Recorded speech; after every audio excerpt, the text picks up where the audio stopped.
Welcome to the Health Conscious Living Podcast. I'm Dr. Gail Myers, and today's special guest is Angela Genzale. She is a certified obstetrical nurse and life coach. With over 30 years of experience, Angela is a highly skilled labor and delivery nurse who has dedicated her life to helping women bring new life into the world. She is a certified life coach, has a special gift for helping new nurses and healthcare professionals succeed in their life and the challenging world of healthcare. In addition to nursing, she has owned a successful medical staffing agency. She is an educator and public speaker with multiple media appearances. Angela has helped thousands of mothers bring new life into the world. And as a life coach, she is committed to helping people through the labors of life. She specializes in personal growth and development, career coaching, and relationship building to give birth to your highest self and accomplish your goals with clarity, confidence, and connection. Welcome, Angela. Thank you, Dr. Gail. And you did such a great job of getting my name right. I know it's a hard one. Thank you for that beautiful introduction. You're welcome. I had to think about angelic. Okay. Is how you are. So welcome. Well, I will try my best to live up to that. Tell us about your healing journey and the wisdom that you gained that led you to become a life coach. Oh, yes. My healing journey. It still goes on. Let's see. I'm going to take you back to October of 2020. Okay. And at that point in time, I was working full-time as a nurse. I had started researching and looking into a life coaching program, but I had kind of put it on the back burner. My kids, I have 2 adult children. They were home living with me. I had a relationship with someone that was going really well. We had just returned from a trip to Sedona. We had done these beautiful hikes. So things were going really well. I felt like I was in peak condition. Everything in my life seemed to be in order. And then on the morning of October 17th, my boyfriend and I decided to go for a run, and we were going to run up to a coffee shop that we liked. It was just going to be a really relaxing Sunday run. And during that time, I was sort of coming down a hill and I was running full force, and I hit the sidewalk. It was uneven, and I tripped and I crashed down really, really hard. I landed pretty much on the left side of my body. I thought what hurt me the most was really my hand and my wrist. I instantly thought, oh my gosh, I've broken my hand. And as healthcare professionals, that is our livelihood, is using our hands. So all these things were going through my mind. I wasn't really paying attention to the rest of my body. So we walked back, somehow made our way back to the house, put ice on it, and then decided, well, I definitely needed some imaging done. Went to the emergency department. They did x-rays, had not broken. And again, I was mostly concerned about my hand and my wrist. They thought it wasn't broken. So I went home. I thought, okay, I'm okay. And then the next day I woke up to severe back pain that just got worse and worse by the day. And now, just for context, I've had a couple of back injuries starting back in my early 20s. I was moving a patient, herniated a disc, had a microdiscectomy, and then healed from that. Early in my 20s, had a bike accident that again set me back a little ways. And then in 2018, after a year and a half or so of pretty intense running and climbing activities, I had plantar fasciitis, which put me in a boot, which set everything off. I have a torn labrum that's pretty bad. Again, had that microdiscectomy. So that set me back. That was the first time that I really started using sort of the mental images and some other holistic tools to heal and to avoid surgery. That journey lasted about 6 months. So when this started happening, I thought, oh, okay, I've been through this before. I know what to do. And so it actually didn't concern me too much at the beginning. And then things progressively got worse. It's hard to think back and it's hard to talk about, to be really transparent because it was probably the darkest time in my life. I went to the doctor. They told me that I was bone on bone, L5S1, and that the nerve was being compressed. There was bone spurs. I mean, the list went on, and that it would require a pretty intensive surgery to heal, which was not what I was expecting. Your life is like full bore and everything's going really well. And then in one moment, it changes. And Yes. Here you are. Yes. And it got worse because I opted to have a steroid injection, which many people do. I think I did an oral course of steroids first. That didn't really work. They decided to do an injection, did that, got temporary relief. It came back at the same time. My boyfriend broke up with me. My car got broken into. My wallet got stolen. My son left for the military. It just was one of those times where you feel like things are just spiraling down, and back pain didn't help. And we were in the pandemic at that point, or we were? Yes, we were. And it was about the time, I think shortly after that, vaccines came out and people started to enjoy a little bit more freedom, but it was still pretty much in the thick of it. So what happened at that point when you were in that dark tunnel part of the journey? When I think back on it, the thing that stands out to me is it was a complete roller coaster. So when it started, again, I had a pretty positive attitude because I had overcome back pain in a similar way prior, which was in 2018. And to the point that I was at my worst in about February of 2018. And a friend called me and said, "Hey, I just put your name on my pass to climb Mount Whitney with me in August." And I'm like, "I can't even climb up the stairs. What are you talking about?" But she said, "Well, figure it out." And that actually was really inspiring to me. I was able to find a really good physical therapist, again, do all of my holistic practices, and somehow worked my way out. So I did climb Whitney in 2018. And so the combination of being able to remember that I was in severe pain and I was able to overcome it just made it it kept me really positive until all of those things that I had done before weren't working. And in fact, things were getting worse. And I ended up having to go off of work, which to me is very depressing, not to be able to work, not to be able to be around, my friends or feel productive. So that didn't help. And every doctor that I went to 3 different surgeons, they all recommended surgery. And this was the point in time where I really had to dig deep and find other means of managing this pain. As you probably know, medications only do so much, and most of the time they actually don't really help. They just make your brain foggy. So I took a course on building your intuition. I took a course on meditation. I went back to all of my practices, which I have a long list that I'm happy to share if you feel like that would be helpful. But when I did the course on intuition, what kept coming up for me is that surgery they wanted to do was not the answer. And that was something that I really tried to hold on to. Now, I'm going to tell you, I was not able to hold on to that every single day. And my close friends will attest to the times where I called and I would be on the phone and I would be really positive one day. And then the next day it was like, "Nope, I'm done. I'm calling. I'm having the surgery. I'm over it." It's a test. That was a huge test.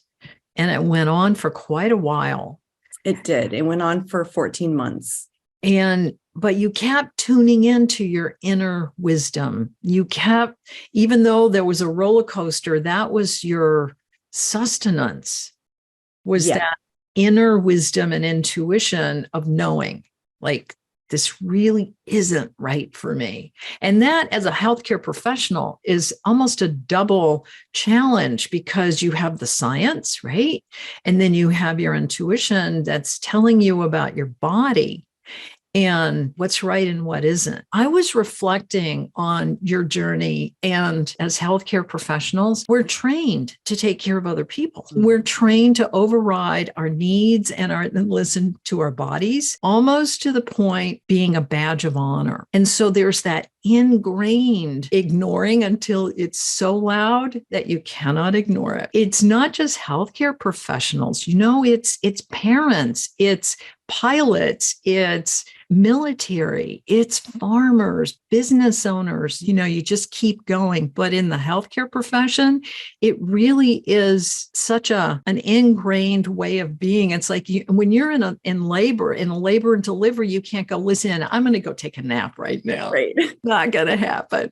So you really had to dig deep. Yeah. And I think the other piece of that, at least for me, is the thought of I'm not going to be able to return to the work that I love. That was devastating. I wasn't ready to give that up. Yeah. We do get a lot of fulfillment from helping others.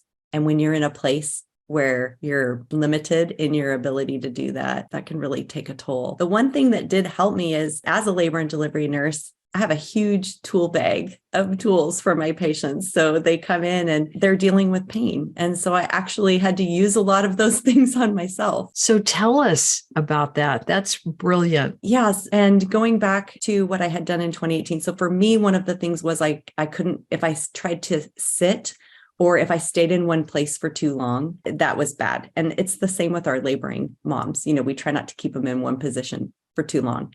And if they've been in bed, it's like, let's get up, let's move around, let's change positions. So I was constantly just pacing, if nothing else. When I slept, I could only sleep at times for an hour at a time. Then I would sort of try 2 hours, 3 hours. Oh, that was too long. So then I'd go back to 2 hours. So my sleep was messed up. I slept on the floor for about 8 months. And because it actually helped, it was suggested to me. And I tried everything that was suggested. I did a lot of relaxation and breathing exercises, which I do with my patients. Anything to calm the nervous system. Found that I would rock back and forth a lot. And in doing some research and some reading, there is some evidence of why that helps. I would do humming. I would use distraction.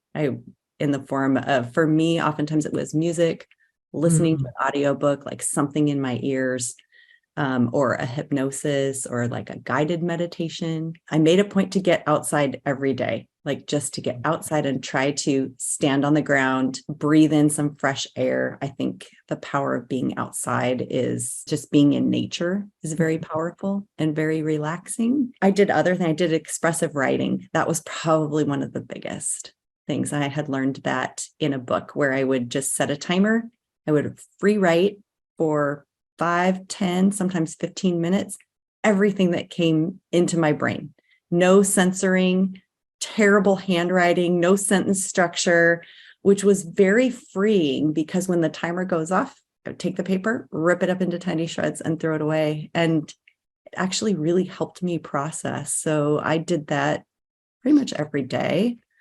And then, of course, Western medicine as well. I found some relief from some medications at times, lidocaine patches, which my doctors could never really tell me why they helped me, but for some reason they did. Heat, ice, a TENS unit, stretching, those kinds of things. And then humor. I think I binge watched. I'm not a TV watcher, but during that time, I remember I binge watched Schitt's Creek, which was just silly and fun. I would go back. I have a funny file on my phone where I keep things that make me laugh. Yeah. And so I would just pull that out sometimes and rewatch or reread things that made me laugh. Really hard to do when you're in pain. Yes, because sometimes it makes you hurt more, but at the same time, it's so healing. It is. Uses those endorphins and it helps you to let go. Yeah. It really is very important. I probably shouldn't say this, but just as a funny thing, so I did a video journal. It was really hard to write in a journal. The only journaling that I really did was the expressive writing and then a gratitude journal. I would try to think of 3 things that I could be grateful for. even if it was just that my pain is a little less today than it was yesterday, or it didn't last quite as long, or even if it was worse, that I felt more in control, whatever it was. And oftentimes I didn't write anything about my pain. I would just be grateful that, like when my son went into the military, if I got a phone call, or that I was grateful that he was safe, in anything. So that was the extent of my writing. But I did a video journal. And in looking back, I realized that when I was in pain, I would often just swear like crazy.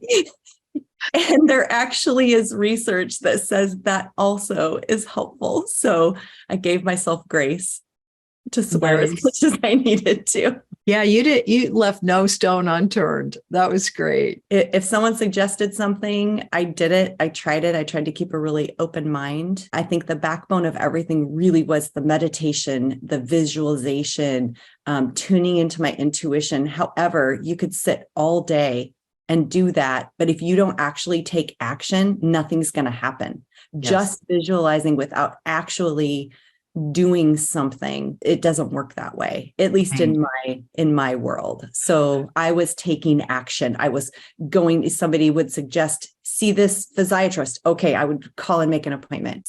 Try this person. Maybe I tried a piriformis injection. That was recommended. Sure, I'll try anything, because I knew that the more that I tried, it would lead me down the path to the next person and the next person. Because what my intuition told me was that the major surgery they wanted to do, with not a very high success rate and a very long recovery, with no guarantee I would be able to work, I knew that wasn't right. And so my visualization and my meditation was, I know that there is a treatment out there for me.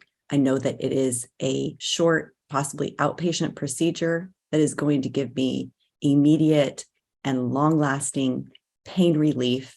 And it is coming to me. It's there. It's coming to me. And I just kept reinforcing that. I had a whole little script that I tried to say whenever I felt like, okay, I just want to give up. I would just go back to that script. I knew with every step, I just felt like I was getting closer. And let me tell you, 14 months, it was hard. Like I wanted to give up so many times. There were times I just allowed myself to feel that. I allowed myself to give in, and I would say, okay, if you're ready to give in, then tomorrow you can call and schedule your surgery. And then I would calm down a little bit. And the next day I would be like, no, I'm not ready to do that yet. So I just sort of had to give myself a little bit of time and space. Now, the procedure that came to me, I was very clear that I was not going to heal it just with my mind. I didn't believe that strong enough. Can people do that? Absolutely. But they have to have that belief. And I didn't, for some reason. I really felt it was going to be Western and Eastern holistic medicines combined that was going to, maybe that's my background in healthcare. I don't know. I really felt that. And that's why I felt like there was going to be a procedure involved. I had so much structural damage. I really felt like that was going to be a piece of it. And so I kept asking for this to come.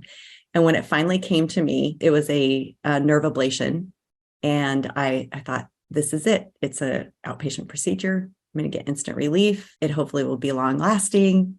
This is what I've been asking for. And then I got the news. So I was all signed up. And then I got the news that my insurance wasn't going to cover it. So I forgot to put that out into the universe, that it was covered by insurance. Be specific, right? Yes. So, which was interesting. So it was several $1,000s. And that was the time where I really had to test my intuition and be like, I had to say to myself, is this really, I mean, this is what you've asked for, and here it is. How much do you trust what you have been asking for and what you have felt intuitively? I came to the conclusion that yes, that was going to be something that I at least needed to try. And if it wasn't the answer, it was at least going to give me, everything gave me information, right? If it didn't work, it was still going to be useful information. And I felt like it again would bring me one step closer to what the answer was going to be for me. Well, you bring a really great point up that we can visualize, and visualizing is extremely important because it is messaging to the body on a neurologic level, cellular level, obviously spiritual, emotional, mental, all of it. But we live in these physical bodies. Mhm. No, I talk so much throughout the podcast of how we're spiritual beings having a human experience to learn, grow, and gain wisdom. And we have these physical bodies, and we're not the physical body. We're not the body's condition, and we're not our experiences. We're much greater than that, but we're having these experiences, and we have these amazing bodies that we have to take care of, right? We're talking about override, take care. And Yes. so that's such a beautiful demonstration of using both, the inner and the outer, and really taking care of the physical body and whatever your body needs. And your body needed that specific procedure that you did find. When I talk to other people and I do my coaching, one of the things that came up for me is oftentimes we think that whatever worked for us is going to work for someone else. So how many times have you either gone through a breakup or you've gone through pain in some form, whether it's physical or emotional, and you're talking to someone and they're just like, oh, you should do this. Same with even dieting. Oh, I lost weight doing this, so you should do this. It's very clear to me that everyone is on their own journey, and it's not about whatever I did that helped me. That may or may not help someone else. My job really is to empower people to get in touch with what they feel is true for them and what journey they want to walk. Now, someone else may have way more mental strength and belief to feel like they don't need Western medicine and that they are going to heal without it. That's beautiful. I would absolutely support that if they had that strong of a belief. Other people are like, I don't know about all that holistic stuff. Maybe this or that, but I feel like surgery is the right thing for me. Okay, that's great. Everyone is walking their own journey, and we need to just be okay with whatever our bodies are telling us that we need. It's just getting in touch with that. Absolutely. Tell us the outcome of that. A little backstory. So I had to have 2 procedures done where they do an injection under fluoroscopy so they know if you're going to respond, which I did have a good response from. And after the second one of those, my pain relief only lasted about 24, maybe 48 hours. And I was not scheduled to have the actual ablation done until a week later. And I reached my breaking point. I called December 1st of 2021, and I wanted to die. I've never said those words before, but I'm going to get emotional. But that day, I thought, I can't do this. I can't. I'm done. I cannot wait another week. I can't wait another minute. And I actually felt scared. And so I called the doctor's office.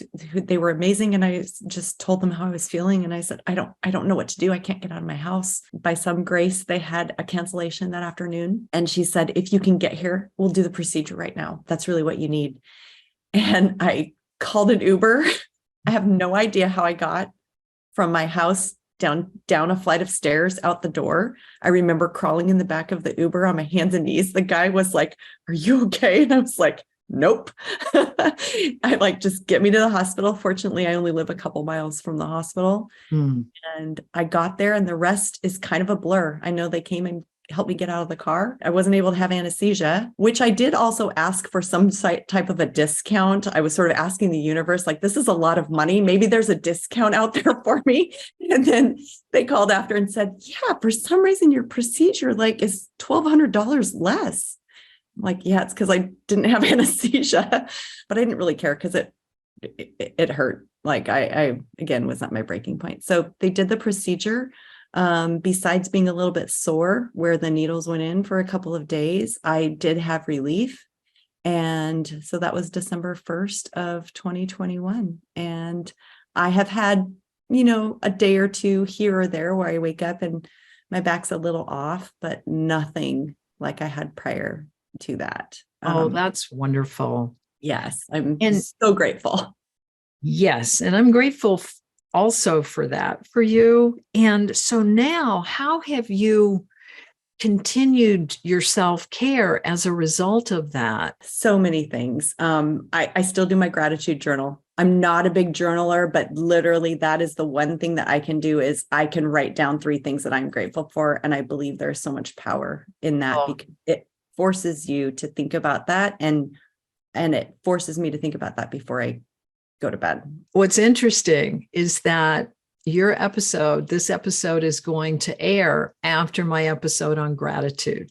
Okay. Well, so it's perfect. that is true. If there's one thing, if you're not a big journal person, you can write 3 things that you're grateful for.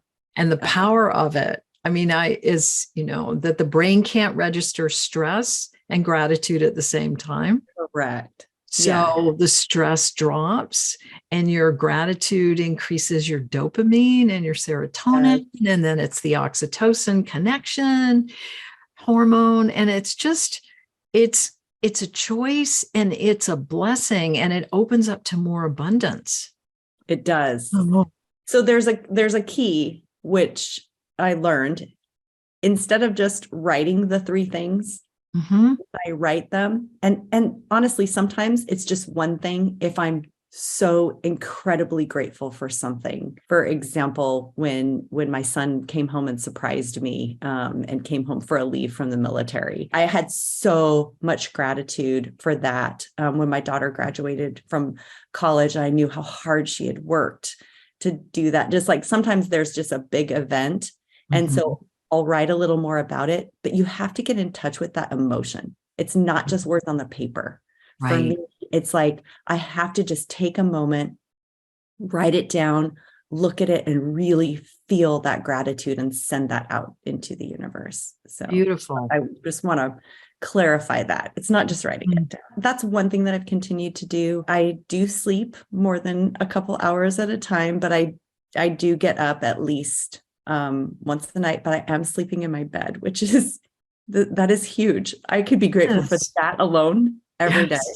Yes. And then I try to continue to utilize my relaxation and breathing techniques, meditation, visualization, intuition. I keep myself from certain activities.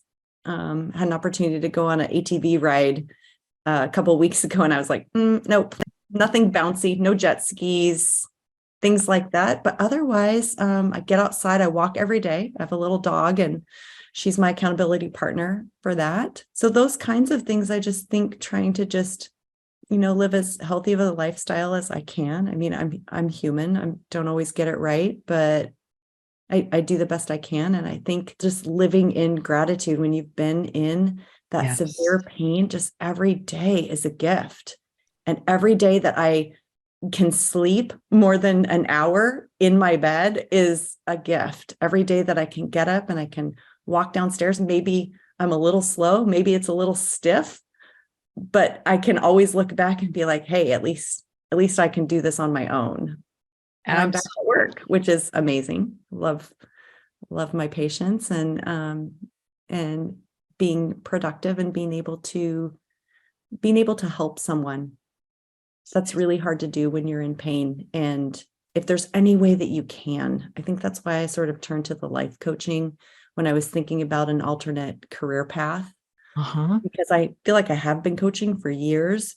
Yes. Making it more formal because I had to find a way that I would still be able to help people. That's where I get a lot of my personal fulfillment. As a labor and delivery nurse, you have brought in thousands of new lives into the world.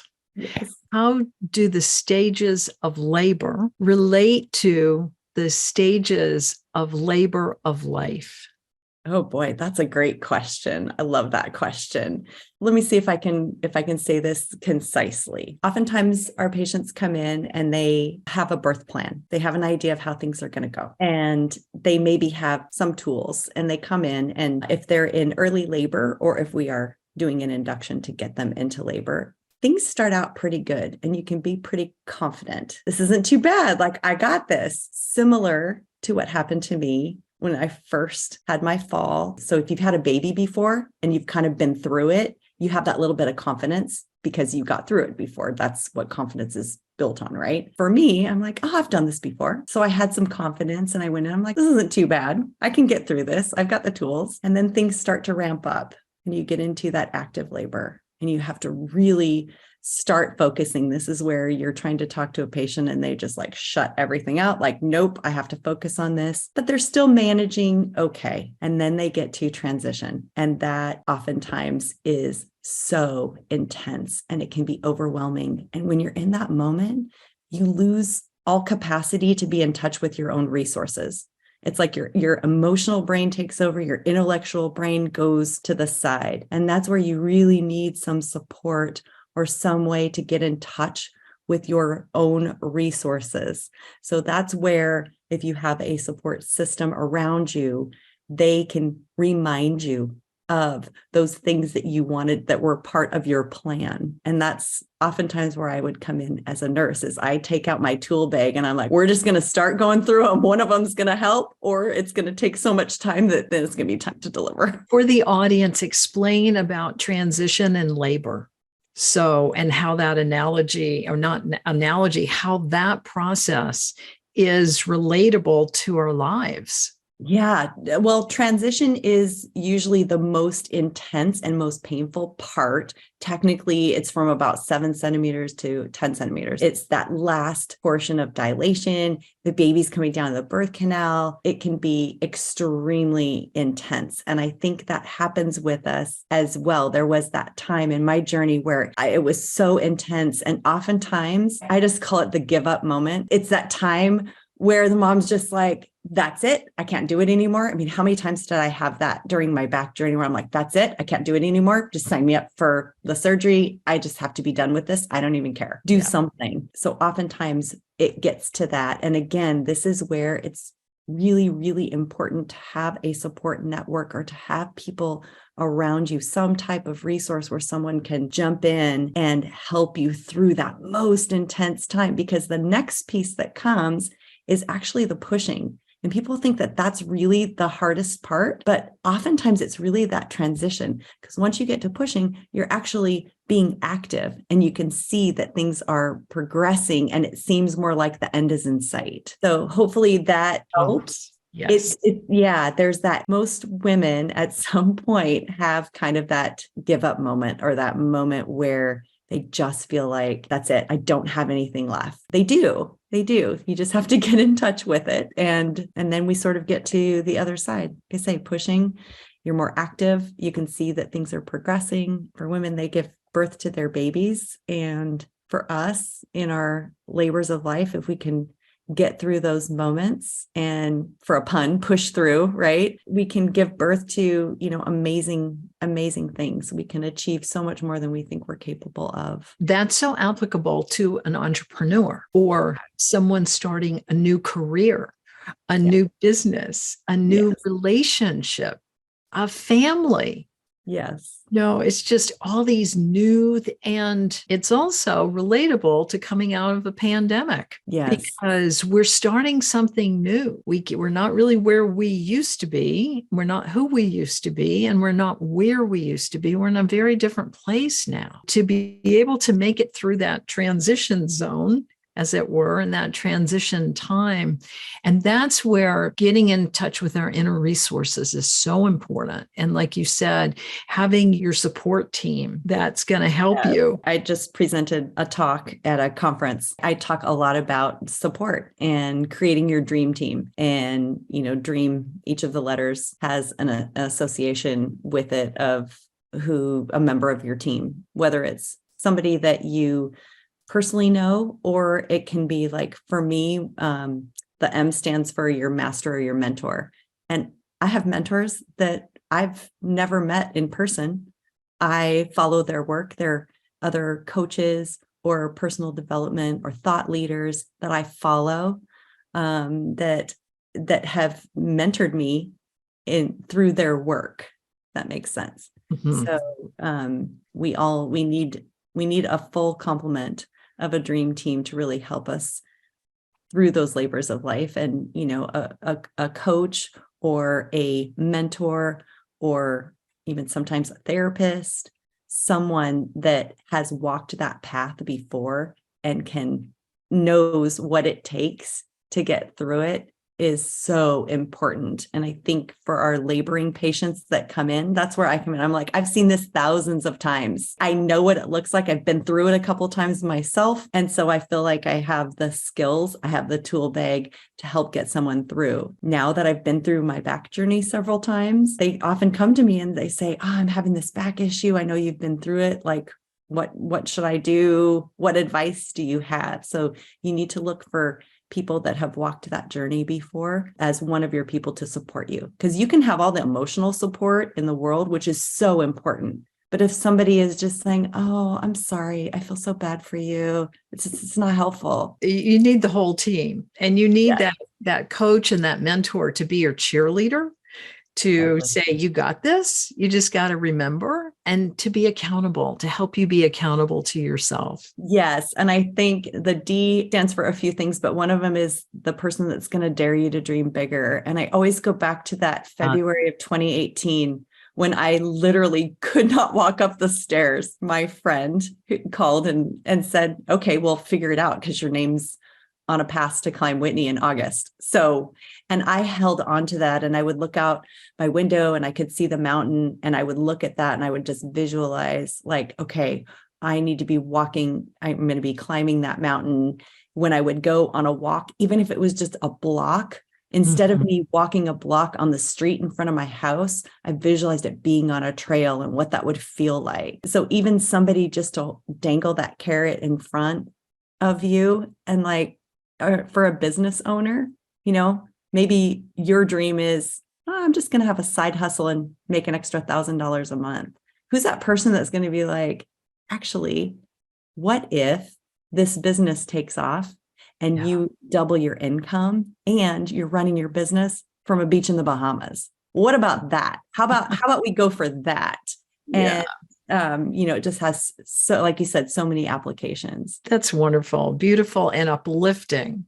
Yeah, I'm grateful that I had that while I was going through my healing journey, because I really realized first I had to be my own biggest cheerleader.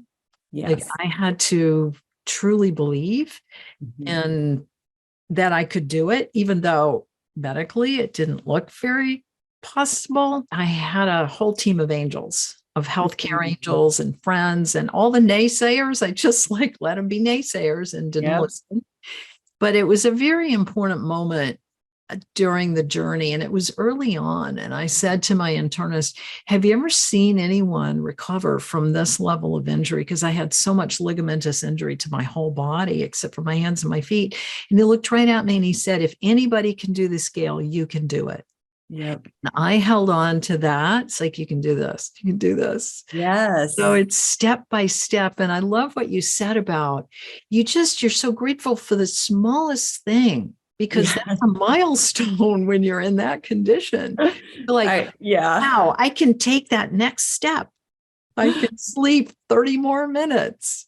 You know? I think one day the pain, the severe part that I would usually wake up with lasted about 3 hours, and it took me about 30 minutes just to be able to turn to try to get out of bed. And then the next day, I think it was about the same, but maybe about 2.5 hours. And I could be grateful for that, because I'm like, wow, maybe tomorrow it'll be only an hour or nothing. I remember calling my physical therapist and saying, how do I roll over in bed? Like, how do I do this?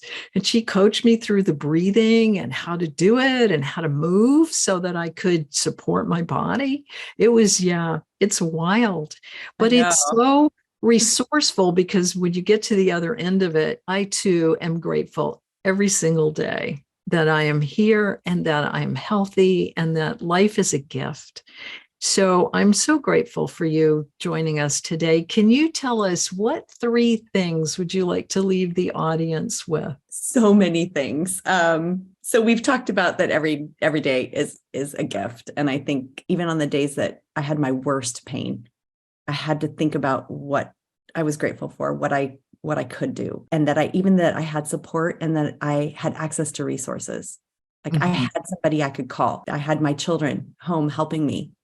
mean, prior to the pandemic hitting, they were both away at school, and that brought them home in a weird way. And so just the fact that they were there to help me, so many things. So that, I think that would be one, is just to live in gratitude and remember every day as a gift. Number two, you are your most powerful resource. You have a mind that can do things beyond your comprehension. And if you can tap into the power of this amazing healing power that you have inside of you, don't underestimate that. I think that is, use it to the fullest. I believe, as a coach, in any circumstance, that we all hold the answers inside of us. And my job is to help you get in touch with that and to bring that out. And so that would be one. Finally, don't repeat your negative story. Like, really pay attention to the power of your thoughts and your words. We didn't really get a chance to touch on that, but I do believe that you can speak things into existence.